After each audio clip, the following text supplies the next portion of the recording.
Welcome to Penrose Learning, where we make understanding easy. You join the match and immediately lock onto the objective. Get a Moai.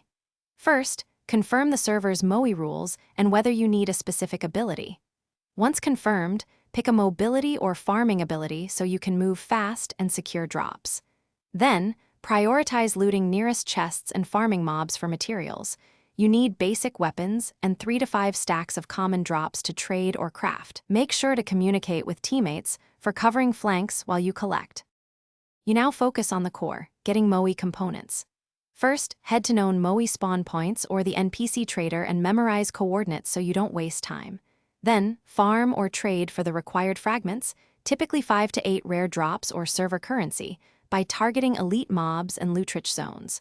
Once you have fragments, combine farming bursts with defensive abilities so you can clear high-value targets quickly.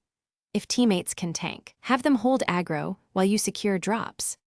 You're at the final step, assembly and protection. Bring fragments to the crafting altar or the trader's exchange window and combine them to spawn the Moai. While the process runs, position teammates to cover approaches and use crowd control or area abilities to prevent interruption. After the Moai appears, secure it and claim rewards immediately.